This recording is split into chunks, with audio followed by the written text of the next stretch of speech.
आपल्या सर्वांना कल्पनाच आहे की सन 2020मध्ये मार्चच्या दरम्यान संपूर्ण देशामध्ये कोरोनाची साथ आली आणि ही साथ आटोक्यात येत असता असता या वर्षाच्या म्हणजे 2021 एक दुसरीसुद्धा मोठी कोरोनाची साथ आली. जसं देशामध्ये साथ आली त्याचप्रमाणे जे महाराष्ट्रातले जे कारागृह आहेत या ठिकाणीही काही प्रमाणामध्ये आपल्याला रुग्ण आढळून आले आणि ते कारागृह विभागासाठी एक फार मोठं चॅलेंज होतं. याचं कारण असं होतं की कारागृहांमध्ये त्या काळामध्ये जेवढी की आपली कॅपॅसिटी होती त्याच्यापेक्षा दीडपट इतकी लोकसंख्या होती. म्हणजे आपली महाराष्ट्राच्या 7 कारागृहांमध्ये 24,000ची कॅपॅसिटी होती आणि आपल्याकडे तेव्हा जवळपास 36 ते 37,000 एवढे बंदी होते. त्यामुळे फार मोठी काळजी लागली की आता कसं करावं. तर त्यासाठी कारागृह विभागामध्ये आम्ही अनेक उपाययोजना केल्या आणि त्या उपाययोजनेचे आपल्याला फार चांगले फळ मिळाले. दोन्ही लाटेंमध्ये आपण कोरोना अतिशय व्यवस्थितपणे कंट्रोल करू शकलो. विशेष करून दुसऱ्या लाटेमध्ये सध्या अख्ख्या महाराष्ट्राच्या या कारागृहांमध्ये जिथे आपल्याकडे सध्या 33,000 बंदी आहे, रुग्णांची संख्या आहे 80 आणि त्याचबरोबर दुर्दैवाने 3 मृत्यू झालेले आहेत. परंतु काही कोविड रिलेटेड कॉम्प्लिकेशन्स कुठल्याही बंधनं झालेले नाही आहेत आणि हे आपण कसं घडवून आणलं याच्याबद्दल मी थोडं सांगू इच्छितो. जसं का साथ आली तर हाय पॉवर कमिटीची सन्माननीय सर्वोच्च न्यायालयाने एक हाय पॉवर कमिटी बनवली. त्या हाय पॉवर कमिटीमध्ये 3 सदस्य आहेत.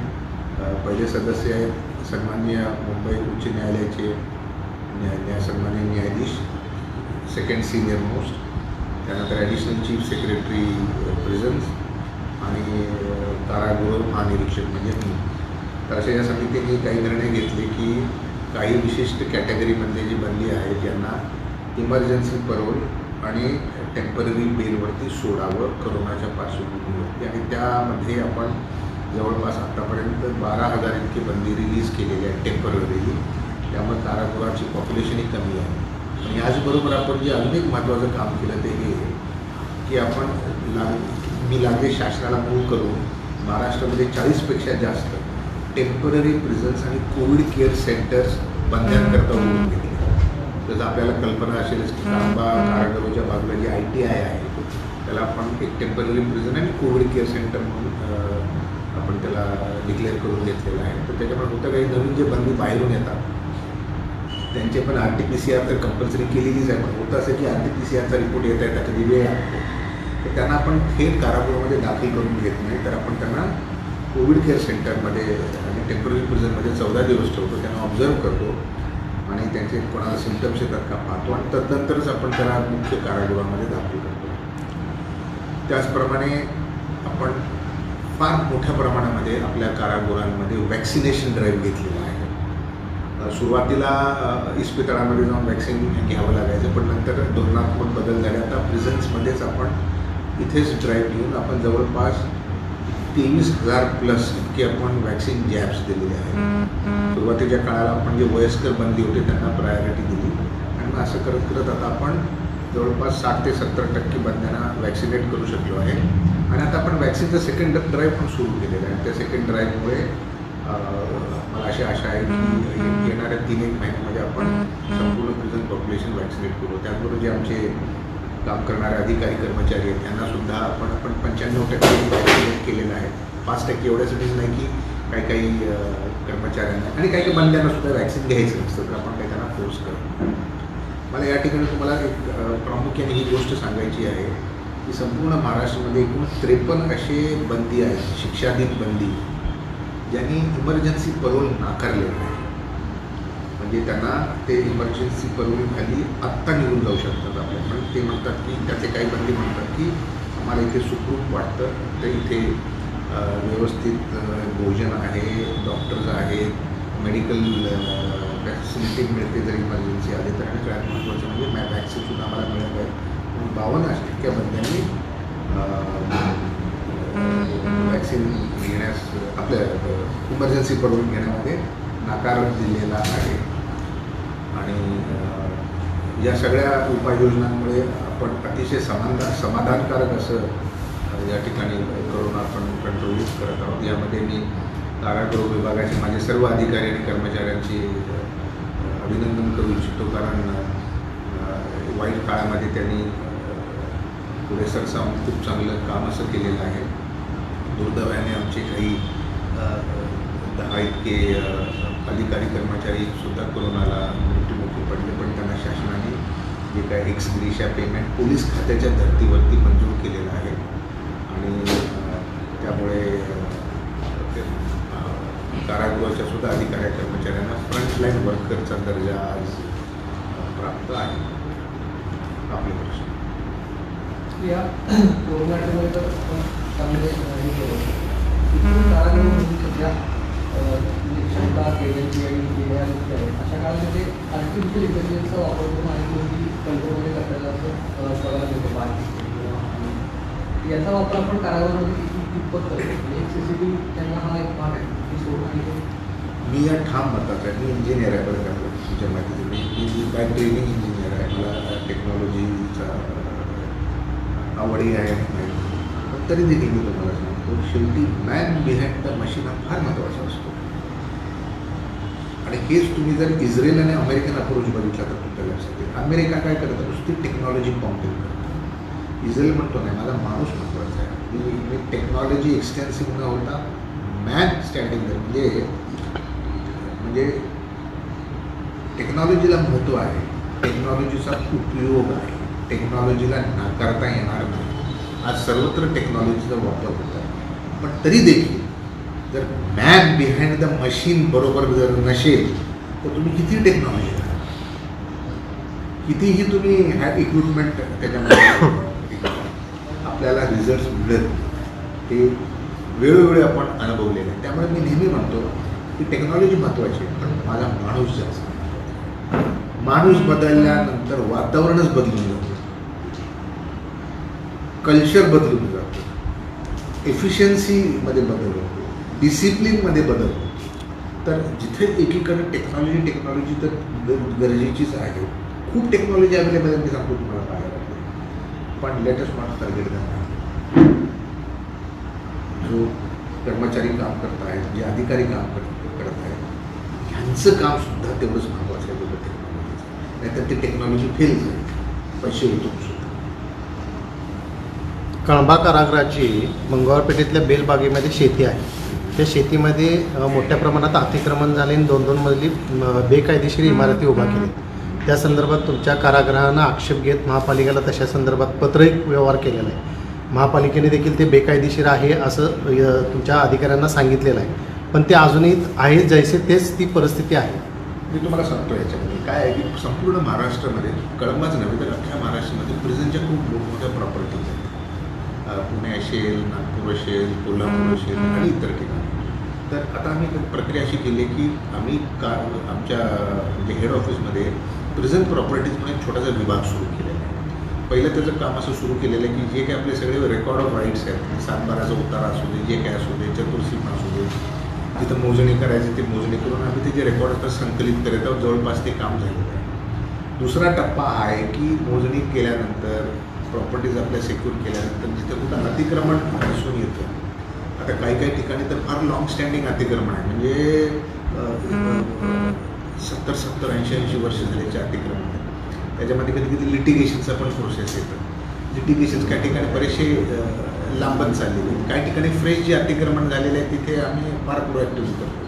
तुमचा अतिशय रास्त मुद्दा आहे, हा शासनाची जमीन आहे, शासनाची जागा आहे, ही प्राप्त करून घेतली जाईल. आणि मी आता तुम्हाला आश्वासन देतो, मी गेल्या पहिला ह्याचा रिव्ह्यू देतो की आपल्या बाकीच्या सुद्धा ज्या प्रॉपर्टीज आहेत त्या कशा परत सिक्युअर करता येतील.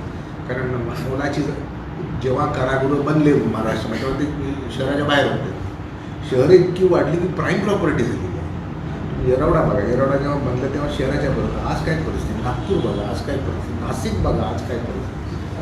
तर that is a very good point that is raised. आणि हे एक आता मला वाटतं की एक मोठी ड्राईव्ह ह्याच्यावरती घेणं गरजेचं आहे. ते जरा नोट करून माझ्या 2 दिवसापूर्वी पण हा विषय आला होता, पण that is a very valid. याला जोडून असं आहे की बिंदू चौक जे सब्जेक्ट आहे त्या कारागृहात करायचं त्याचा एक प्रश्न आपल्याकडे बिंदू चौकचं हे सुद्धा एक कारागृहच आहे आणि जुनं आहे ते, हे नवीन आहे तसं ते जुनं आहे.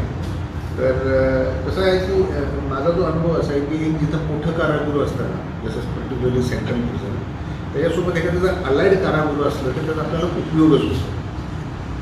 पर्टिक्युलरली कोरोना काळात हे फार लक्षात आलं. ते एक बफर प्रिझनसारखं ॲक्ट करतं, त्याच्यामुळे ते असू द्या, त्याला कशाला बंद करावं. पार्किंगची समस्या त्या ठिकाणी होते, त्यामुळं ते महापालिकेने तसा एक प्रस्ताव दिला होता. कारण ते अगदी शहराच्या आतमध्ये आहे. परंतु बघू एकदा बोलणी करून कसं काय त्यातला मार्ग निघतो. पण I am in favour of महापालिकेने आपल्याला एकदा त्याबद्दल जागा ही कारागृहाच्या मागे- आम्हाला कारागृह पाहिजे. जागा घेऊन काय करू, जागा आहे ना बरोबर. ती कारागृह इस्टॅब्लिश करायची जी प्रक्रिया असते ती वेळ घेते. तर जागेपेक्षा कारागृह महत्त्वाचं असतं.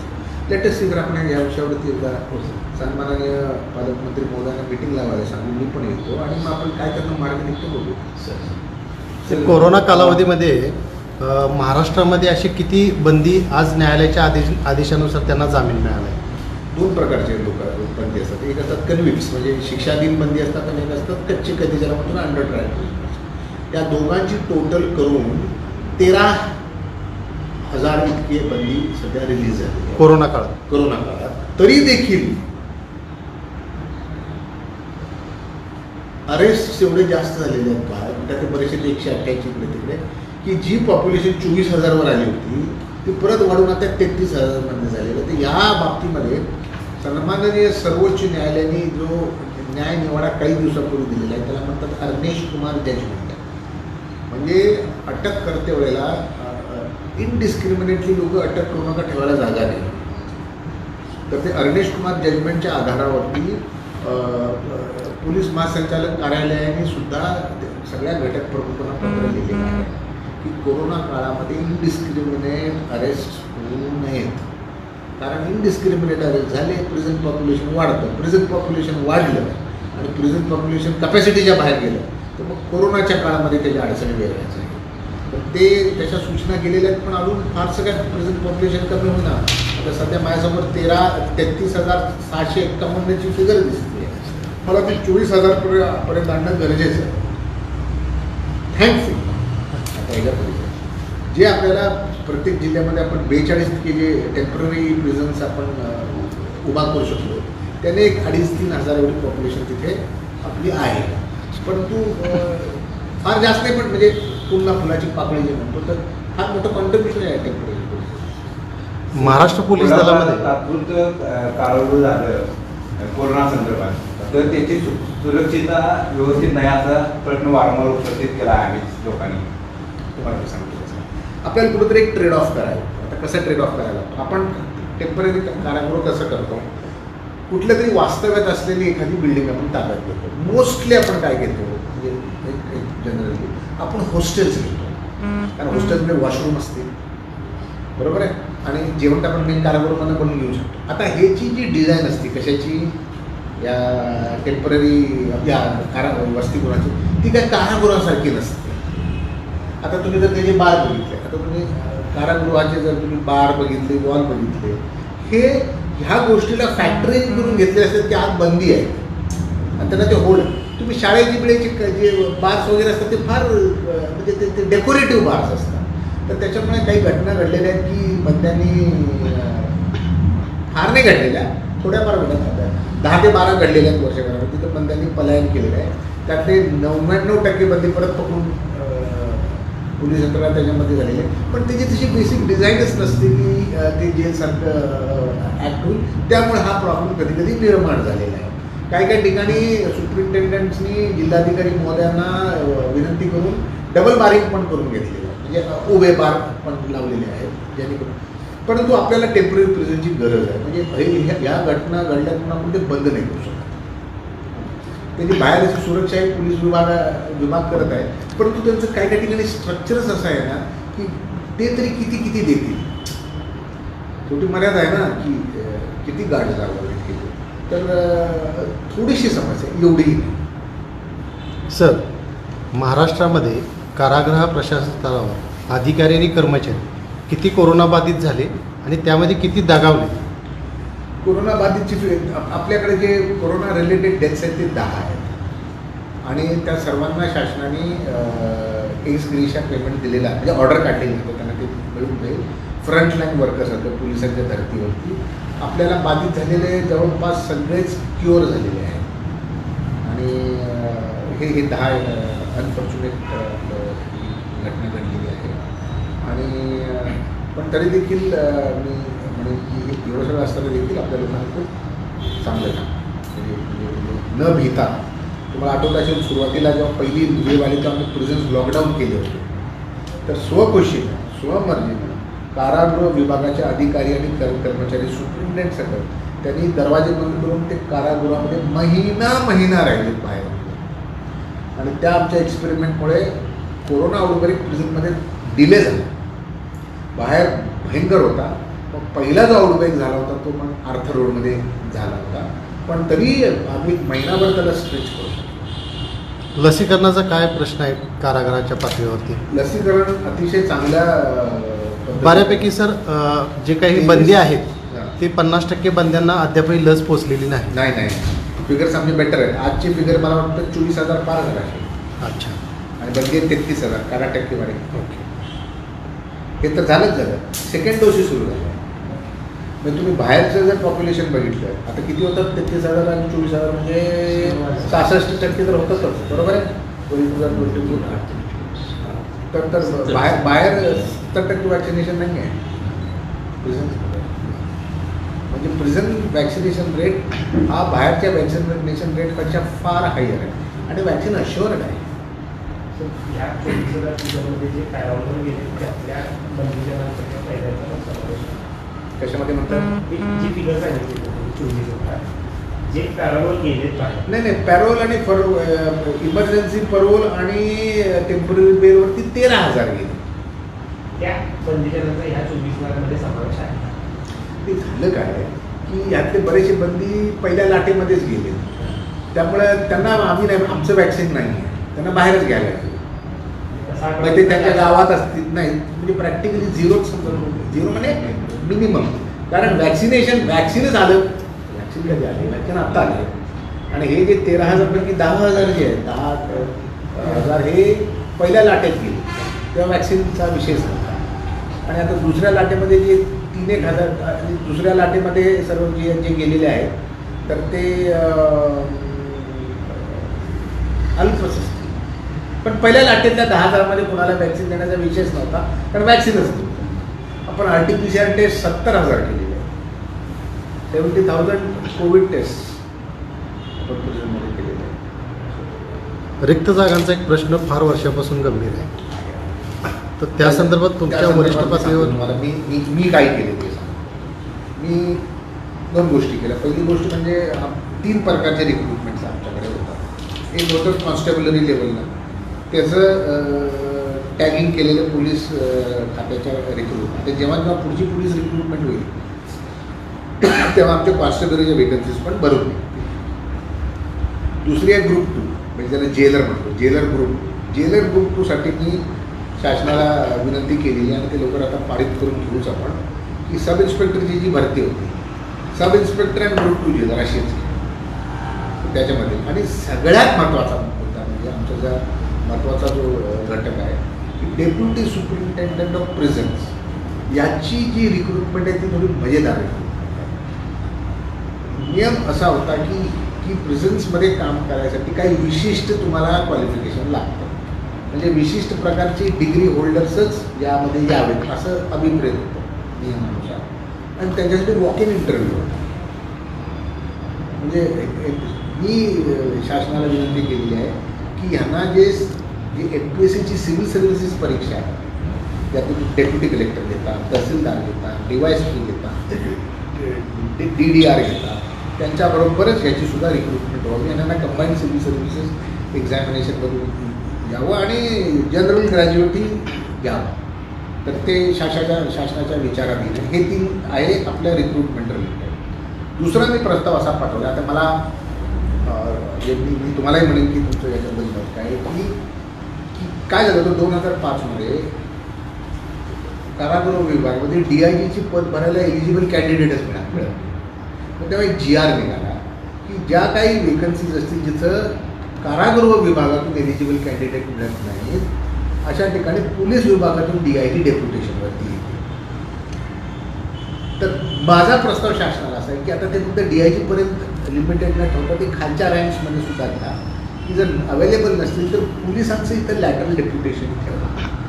कारण आपल्याकडे इव्हन जे सेंट्रल प्रिझन्स आहेत म्हणजे मध्यवर्ती कारागृह जे आहेत या ठिकाणी सुद्धा लोक भरायला एवढ्यासाठीच आपल्याला माणसं मिळत नाहीत की जे कोणी एलिजिबल झाले असते त्यांची एखादी कुठे विभागीय चौकशी हे ते चालू आहे. तर ते मी थोडंसं करतोय. जर झालं तर मग आपल्याला कारण शेवटी पोलीस विभाग महासागर आहे, छोटा विभाग. तिकडनं जर थोडेफार लोक स्पेअर डेप्युटेशनवर केले तर कसा काय पोलीस विभागाला काही फार त्याचा काही फरक पडतो. पण मला म्हणणं मिळतील. आता बाकीच्या ठिकाणी काय करतात तुम्हाला दिल्ली, पंजाब. दिल्लीमध्ये तर जे तिहाडमध्ये जे काही प्रिझन्स आहेत या सगळ्याचे सुप्रिंटेंडेंट डॅनिक्सचे लोक आहेत, म्हणजे सिव्हिल सर्व्हिसेसचे, नॉट पोलीस पण, म्हणजे डेप्युटी कलेक्टर वगैरे या काडरमधून सुद्धा त्यांनी सुप्रिंटेंडंट लॅटरली घेतलेली आहे. तर मी पोलीस विभागातले मागतो. जर ते झालं तर आपल्याला आपला प्रश्न मिटूनच आहे. नुकतीच आता इथं आईचा खून करून काळीच खाल्ल्याबद्दल एका आरोपीला फाशीची शिक्षा झाली. तर कोल्हापूरच्या कारागृहाच्या पार्श्वभूमीवर फाशी वॉर्ड तसा काही नियोजित प्रस्ताव आहे का? हे बघा, आपल्याकडे एक अतिशय वेल इक्विप्ड असा फाशी यार्ड येरवड्यामध्ये आहे. आणि आपण जर नंबर्स म्हणजे आपण संख्या बघितली तर गेल्या 25 वर्षामध्ये फार कमी बंधांना फाशी देणार. त्याच्यामुळे पैसे घालून सगळीकडे फाशी यार्ड तयार करणे आणि आपल्याला म्हणजे संकेत बघितले तर 2-3 फक्त महिन्याला तर ती गुंतवणूक करायची गरज नाही. नंबर 2ची गोष्ट अशी असते की जरी कोर्टाने फाशी ठोठावली असते तर ती प्रोसेस मोठी आहे. अपील असते हायकोर्टामध्ये, सुप्रीम कोर्टामध्ये अपील असते, मग दया याचिका असते. ही प्रोसेस होताना वेळ लागतो. त्यामुळे माझा असा अनुभव आहे की ते होईपर्यंत बरीचशी संख्या ती कमी येते. आता आपली लेटेस्ट फक्त कसाबची झाली, त्यानंतर नाहीच आहे. आणि आपल्या येरवड्याचं जे फाशी आडत इव्हन नागपूरचा सुद्धा बंद केला, तो मोडखळीत आला होता. त्याला पैसे टाकून रिपेअर करा, काय कशासाठी. जावेदची पण होती ना त्या कोल्हापुरात गेल्या जावेद प्रकरणात स्वतः मुलींना फाशी झाली. अंजना जावेद फाशी त्याने फाशीची शिक्षा देणे आणि फाशी होणे त्याच्यामध्ये मोठी जर्ग. तशी फाशी ठोठावलेले 50 बंदी आहेत ना आमच्याकडे, पण ते अपील प्रोसेस, पेटिशन वगैरे ही प्रोसेस असते. राज्यात किती आहे फाशीची शिक्षा? 50पेक्षा जास्त. पण इथला प्रस्ताव फाशी याचा कशासाठी? हे बघा, पुण्यामध्ये आपला SPT इथला तो फाशीचा एक प्रस्ताव दिला होता. नाही आपण माझं मत आहे की आपला येरवड्याचा आहे त्याला आपण व्यवस्थित हे करतोय आणि त्याच्यापेक्षा जास्त गरज नाही विनाकारण इन्व्हेस्टमेंट होतं. तर काही ठिकाणचे जे फाशी आहे त्या तुम्ही ठाण्याचा आहे त्याला हिस्टॉरिकल व्हॅल्यू म्हणून तो सैसाना म्हणतो. कारण पुण्याच्या प्रिझन टुरिझम, आता प्रिझन टुरिझम आपण सुरू केलं होतं, अतिशय त्याला पॉझिटिव्ह रिस्पॉन्स होता. अनफॉर्च्युनेटली दुसरी लाट आली. माझं दुसरं विचार आहे तो ठाण्याचा. ठाण्याच्या त्या फाशी यार्डामध्ये अनेक आपल्या फ्रीडम स्ट्रगलमधले म्हणजे कणेरे, कर्वे, देशपांडे अशी त्याला त्याच्यामागे इतिहास जोडला. ते आपण प्रिझर्व नवीन बांधायची गरज. आता नागपूर आणि येरवडा 2 ठिकाणी ना. नागपूर आणि ह्याला पण आहे, धुळ्याला पण आहेत काही ठिकाणी, परंतु सगळे मोडखळी झाले. सुसज्ज आहे तो येरवड्याचा, इव्हन ठाण्याचा आपला मध्ये तरी होतच होती बऱ्याच दिवस. त्याच्यामुळे त्याची 50पेक्षा जास्त. पेंडिंग, आता शब्द मला माहिती नसतो, पेंडिंग शब्द नाही. फाशीची शिक्षा देण्यात आलेली आहे आणि त्याच्या अपीलची प्रोसेस.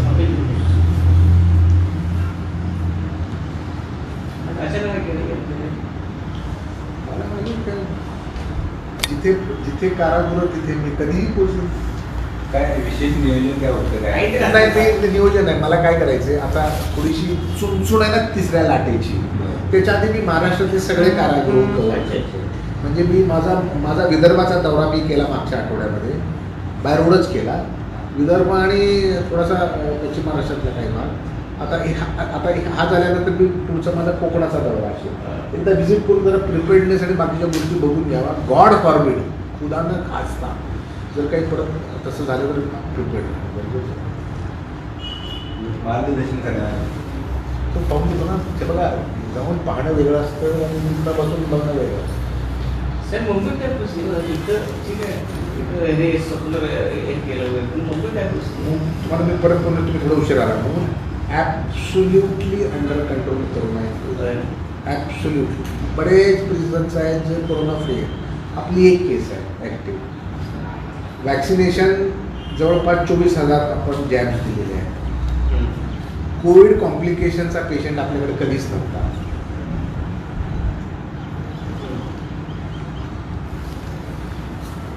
टेम्पररी प्रेझन्स कोविड केस सेंटर 40पेक्षा जास्त आपण उघडलेले आहे. आपल्याला सन्माननीय उच्च न्यायालयाच्या आदेशाने डॉक्टरचे व्हिजिटेशन्स म्हणजे ते डॉक्टर्सच नॉमिनेट केलेले आहेत हेल्थ डिपार्टमेंटने खास आपल्या बंधांकरिता. तर त्याच्यामुळे प्रिझन व्हिजिट्स डॉक्टरचे बॉम्बे पेशंट खूप वाढले. त्यानंतर अजून एक आपण त्याच्यामध्ये सुधारणा करून घेतली की पूर्वी असा प्रिझन पॉलिसी होती, पॉलिसी करून होता की ती कारागृहातला बंदी आजारी आहे तर तुला सिव्हिल हॉस्पिटलला न्या किंवा त्याला ह्याला न्या फक्त न्या मेडिकल कॉलेजच्या हॉस्पिटलला. म्युनिसिपल हॉस्पिटल्स त्यात इन्क्लुडिंग नव्हते. आता ते आम्ही करून घेतलं. काही ठिकाणी महानगरपालिकेचे चांगले हॉस्पिटल्स आहेत. तुम्ही मुंबई साईडला बघा ना, KM आहे, सायन हॉस्पिटल आहे, हे महानगरपालिका हॉस्पिटल्स आहे. याला शासकीय म्हणण्यापेक्षा हे लोकल सेल्फ गव्हर्नमेंट बॉडीचे असे हॉस्पिटल्स इन्क्लूड करून घेतलेले आहेत.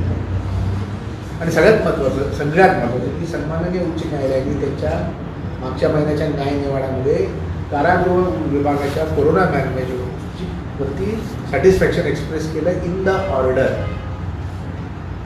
म्हणजे ऑर्डरमध्ये सन्माननीय उच्च न्यायालय, सन्माननीय चीफ जस्टिस बॉम्बे हायकोर्ट यांच्या बेंचनी कोरोना मॅनेजमेंट रिझल्टमधल्या त्यांनी सॅटिस्फॅक्शन एक्सप्रेस केलेलं आहे. मी कॅन्टीनवरती एक भर देतो. प्रिझनचं जे कॅन्टीन आहे तर त्यांना यादी द्या ना. यादी घ्या कॅन्टीनमध्ये काय काय मिळणार. कॅन्टीनमध्ये मी 4,500 रुपयेपर्यंत खर्चाची ही दिलेली आहे. काय उभा मासिक 3.5 होती, मी 4.5 केलेली आहे. आणि कॅन्टीनमध्ये मला जर यादी जर तुम्ही दिली तर त्याच्यामध्ये आपण भरपूर प्रोडक्ट्स त्याच्यामध्ये इन्क्लूड केलेले आहेत. म्हणजे काय जेवण तर येतच, पण जर कुणाला काही कॅन्टीन प्रोडक्ट्स जर घ्यायचे असतील तर 4,500 रुपयाचे आपण त्यांना मी वाचून दाखवतो. तर त्याच्यामुळे काय बघा याच्यामध्ये तुम्हाला दिसतं माझ्याकडे यादी मोठी आहे. महत्वाचं जे आहे सांगा, म्हणजे काय तुम्ही नवीन काय वाटलं? हे बघा मांसाहार, चिकन, मासे, शिरा, लाडू, चिवडा, शंकरपाळी, चकली, करंजी, श्रीखंड, मिठाई, आम्रखंड, शेव, पापडी, चिवडा, लोणची, फरसाण, सोनपापडी, पेटी, प्रोडक्ट्स, खूप ते सगळे वाचत नाही. दही, पनीर, लस्सी, सरबत, हवाबंद, kachori, samosa, chyawanprash, cornflakes, Bournvita, chocolate, oats, उकडलेली अंडी, पनीर भाजी, पुरणपोळी, आवळा कँडी, मुरंबा, जामुन, सिरका, ज्यूस, ॲपल, मँगो, पेरू, गुलकंद, बदाम, पाक, ताक, दूध, गूळ, tetra juice, tetra pack, mineral water, गाईचे शुद्ध तूप 100 ग्रॅम, त्यानंतर Amul butter 100 gram, non veg ready to eat branded 250 gram, खिचडी, डिंक लाडू, बेसन लाडू, आले पाक, बटाटा भजी, बटाटा चिप्स, गुलाबजाम, पापड, जिलेबी, चटणी, मसाला, खारी बुंदी, मैसूर पाक, लोणचे ब्रँडेड, पेढे बर्फी ब्रँडेड, टॉफीज, कांदा भजी, चहा, कॉफी, बटर मिल्क, साखर, parched rice, hair oil, shampoo, face wash, talcum powder, hair remover, turmeric cream, dish wash bar, energy bar, लहान मुलांचे डायपर्स, ग्लुकॉन डी, अंघोळीचे विविध प्रकारचे साबण, टूथब्रश, टूथब्रश, विविध प्रकारचे टूथ पावडर, बॉडी लोशन,